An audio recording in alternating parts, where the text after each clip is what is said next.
Tim, it's a pleasure to be talking to you. We're going to discuss the Outer Woods.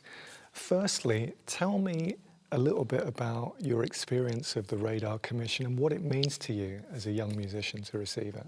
Well, it's been absolutely fantastic, just to give me some sense of, I think, direction and focus for all the music that I've been writing. So I started on, working with modular synths only about a year ago. It was pretty much in the first lockdown when I got my first small setup. And straight away, I pretty much wanted to start bringing that in to other areas of music and integrating the synthesizer with my drumming, because I'm a drummer. And also, I was immediately thinking of all my other musician friends that I obviously couldn't see at the time, thinking, oh, this would be so fun to have this with a saxophone or this with a guitar. What kind of keyboards are we talking about? The modular synthesizer doesn't actually have a keyboard as such. It looks very much like a circuit in that you have all these panels with knobs and wires, and you build the sound completely as if you're designing the circuit out of its constituent parts. But just to return to where I was going in terms of the commission and how it's been fantastic to have focus. When you're making all of these sounds, it's quite a technical process, and it's very, very easy to create something complicated and perhaps short in its musical, idea. You can come up with a little patch that might be fantastic to listen to for about a minute, but then you tend to just take it all apart and start something else. So actually finishing ideas with it and getting it all, properly ready in a format that can then be performed and used with other musicians is something I probably wouldn't have done, not this quickly anyway, if it hadn't been for the commission. So just to have that sense of direction and here's the deadline, here's your shoot, you've got to get this piece ready to record, it's got to be scored out and arranged, you can't just leave it as a piece of recorded audio in your music software, got to have it ready for rehearsal and then fine-tune it and make sure everyone's happy with their parts and then record the whole thing. Nothing like a deadline to focus the mind. Absolutely. Tell me about the musicians that you've been working with. Okay, so in the rhythm section, there's myself on drums, obviously, and then we've got Joe Bradley on the bass guitar and John Young on the keys. So he's playing piano and Fender Rhodes and also an Oberheim 6 polysynthesizer. And John and Joe I've been working with for several years. So we met at university, and we're also in another group together called Wandering Wires, which is kind of a jazz and soul crossover group. So I've been working with them on lots of different musical projects for quite some time, and they were kind of my first, natural port of call to go for something as experimental as this. And then the other two musicians are a chap called Ralph Porritt, who's a fantastic guitarist. He's currently studying at Guildhall, and then Alex Hitchcock on the tenor saxophone. So that's a rich palette of instrumentation. There's a lot of choices. Tell me about the transition from you actually writing to arranging and rehearsing with these musicians and making the music really come alive. So it was quite a long, drawn-out process actually, because the way I started writing all of this music is that all the original ideas would just basically come from the synthesizer and the synthesizer alone. So I would sit down, I would maybe have one or two chords in mind that I'd just played on the piano just to check them, and then you would put those into the synth and think, okay, what type of sound might I like to try and create, or perhaps what type of rhythmic texture can I bring here? And I had a sketchbook with maybe 10 or so of these little ideas in, and then after a bit of time fiddling around with them and deciding which ones do I want to take forward, which techniques seem to be working best here, I would take those little rhythmic ideas, and sometimes they might be melodic ones as well, and then try and put some melodies or some more detailed harmonies over the top, and then add some drum parts. And the whole thing was kind of built up a little bit like a skyscraper with various layers, all within a program called Ableton, which is the music software I use. So it was all written out pretty much in MIDI, first of all, in there, with the little audio takes recorded from the synthesizer.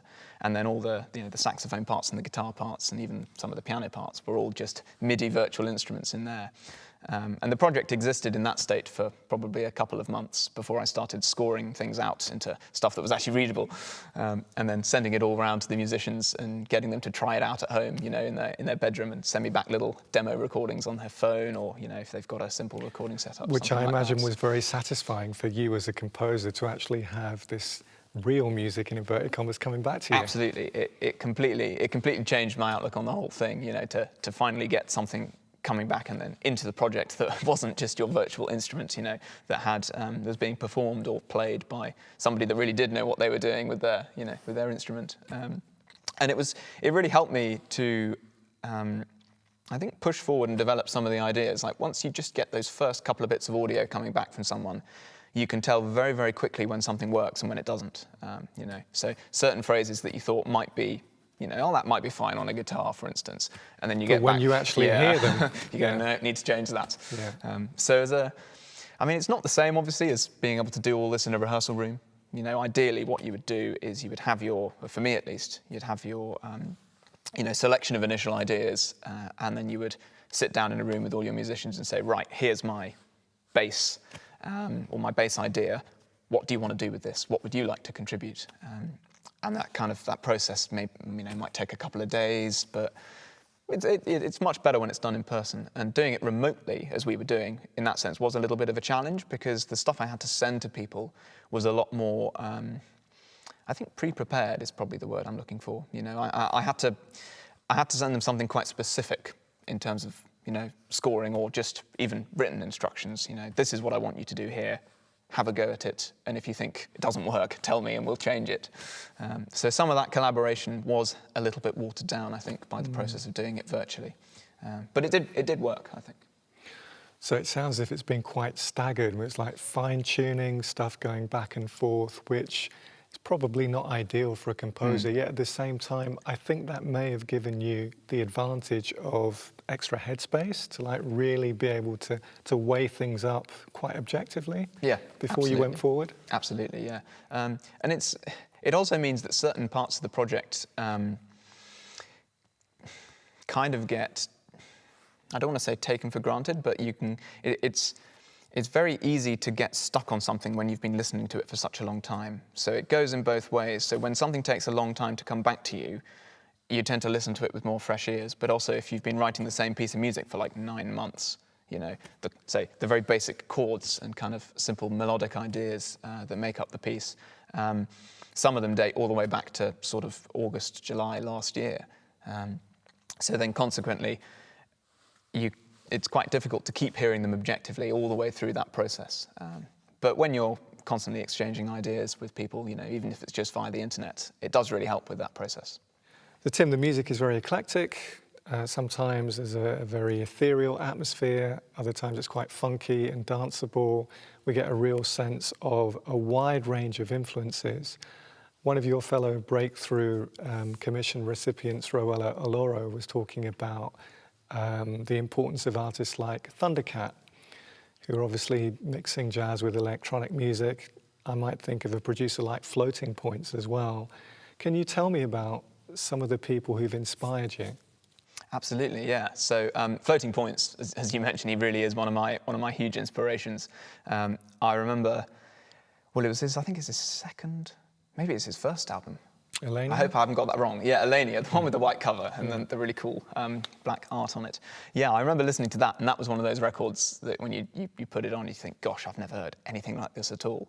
And just the way that he was combining, you know, his use of modular synthesis, which I think he was using a Buchla system on that album, with, you know, just he had strings and then a choir as well, I think. And then there was a fantastic live performance he did of I think most of the album for Thump, which is the music outlet of Vice, which they filmed and put on YouTube. And he had a laser light show and, you know, loads of smoke machines. And he had some horns playing as well. I think it's Shabaka Hutchins playing tenor. And I remember when they released that video, I probably watched it about 10 times in like 2 or 3 days.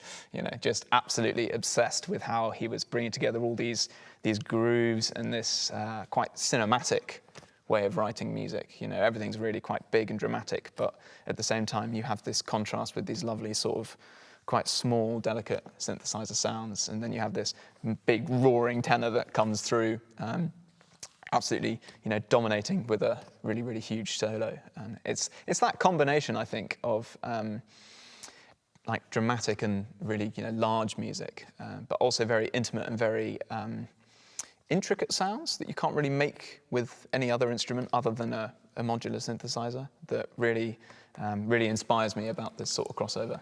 Very precise and detailed, I'd say. Yeah. You're a drummer, Tim, but you also studied physics. Yes, that's right, yeah. Is there a connection between the two? Have you drawn any kind of knowledge or inspiration from your background in physics as well as in music? There's definitely a large crossover between not just physics, but maths and physics in general, so all the sort of scientific disciplines and jazz. I mean, there's a lot of people, I think, that have written extensively about the subject. But I think for me, one of the big things about it is the logical framework that you develop when you study as a scientist. You know, the ability to break things down into very small, specific sections, and you deal with, you know, one tiny step of the problem at a time in order to build up to your overall thing.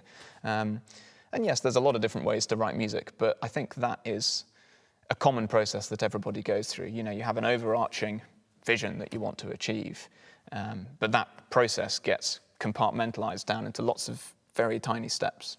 And that's something that science teaches you to do very well.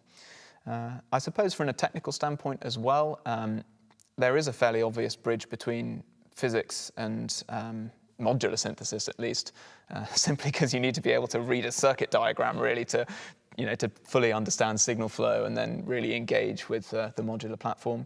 But at the same time, I don't want that to come across like it's a boundary. You know, modular synthesis, I think I believe very firmly it's something anyone can learn. You know, you don't need to understand how an oscillator works on a circuit board to be able to use one, for instance. You know, I certainly couldn't build from scratch half the tools that I use, but it certainly helps when having a technical background to be able to understand and use them effectively. That's certainly true. Okay, just a few more questions to round sure. off. Are you going to be doing some live performances of this music as well? Hopefully, yes. Yeah. Yes, that is certainly on the cards. It was one of the things all the different members of the band actually said to me individually at various stages of the process, both through the rehearsal and the shoot. They're all saying, "Yeah, this would be a really great live show. You should definitely do a live show." So that's very much on the cards. It is a bit of a technical challenge, like taking a modular synth essentially anywhere out the studio is always a little bit hair-raising because it is a very delicate system. Even simple things like keeping it in tune is just quite difficult because it's an analog circuit. You have fluctuations in temperature, fluctuations in power. Your whole thing can drift a little bit, So it's not a predictable beast by any means, which means certain types of gigs that you might commonly do on the jazz circuit, the festival gigs where you've got a 5-minute line check, for instance. That's not particularly practical, or it's quite difficult to do if you're taking a very technical rig to it. But there's a lot of middle ground that you can meet in for these sorts of things. So I certainly need to do some work in making the piece in its current state more live performable. But that's very much an ambition of mine for the next year. And what actually inspired the title, The Outer Woods? So, I'm living at the moment down in the countryside in South Oxfordshire, which has been a really lovely place to spend the last year of lockdown, actually. And we're kind of on top of a hill, sort of, and there's a lot of woods, basically just all the way around the outskirts of the village, kind of down the bottom of the hill. And just in the last year, I've spent a lot of time walking around them, I think, as quite a lot of people out in the countryside have. And it's not that the music is specifically about nature at all. I mean, it isn't really. But it's a reflection, I think, of where I've been in that past year. That real strong sense of place for me. So when I listen to the music, or I think about where I was creatively when I was writing it, a lot of the inspiration did simply come from my environment. So even though it's not exactly an ode to nature, perhaps in the same way that Vaughan Williams might write, he's someone else whose music I enjoy a lot, it very much was inspired by the location that I was in. Great. Pleasure to talk to you, Tim. You too. Thank you.